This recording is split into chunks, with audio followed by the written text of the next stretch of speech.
ഇടതുപക്ഷ എം പിമാരാണ് ഇക്കാര്യം ഗവൺമെൻറ്റിൻ്റെ ശ്രദ്ധയിൽ കൊണ്ടുവന്നത്. കേരള ഗവൺമെൻറ് തന്നെ ഇതുമായിട്ട് ബന്ധപ്പെട്ട് കൃത്യമായിട്ടൊരു പദ്ധതി ആസൂത്രണം ചെയ്ത് സെൻട്രൽ ഗവൺമെൻറ്റിന് അയച്ചിട്ടുള്ളതാണ്. ഒരക്ഷരം അതുമായിട്ട് ബന്ധപ്പെട്ട് മിണ്ടിയിട്ടില്ല.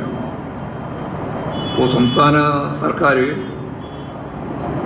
മനുഷ്യ വന്യജീവി സംഘർഷമുള്ള മേഖല കണ്ടെത്തി പ്രത്യേക ദുരന്തമായി പ്രഖ്യാപിക്കുന്ന സ്ഥിതി ഇപ്പോൾ ഉണ്ടായിട്ടുണ്ട്.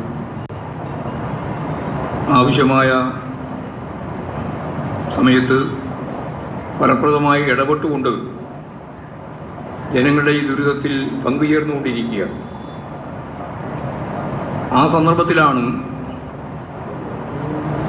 ശവം ഉൾപ്പെടെ ഉപയോഗപ്പെടുത്തി രാഷ്ട്രീയ ലാക്കോടുകൂടി ചില ആളുകൾ നീങ്ങിയിട്ടുള്ളത് എന്ന കാര്യം മാധ്യമങ്ങൾക്ക് തന്നെ പറയേണ്ടി വന്നിട്ടുണ്ട്. മുഖപ്രസംഗം പോലും ചിലർ എഴുതിയിട്ടുണ്ട്.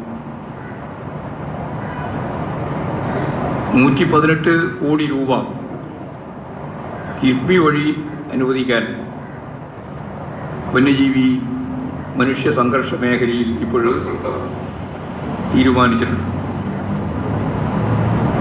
ഇതുമായി ബന്ധപ്പെട്ട് അന്തർ സംസ്ഥാന സമിതികൾ യോഗം ചേരുന്നതിന് വേണ്ടിയുള്ള നടപടികളും ഇപ്പോൾ സ്വീകരിച്ചിട്ടുണ്ട്. അതാണ് ഈ കാര്യം സംബന്ധിച്ച് ചൂണ്ടിക്കാണിക്കാനുള്ളത്. കേന്ദ്ര ഗവൺമെൻറ് കോൺഗ്രസ് ഗവൺമെൻറ്റാണ്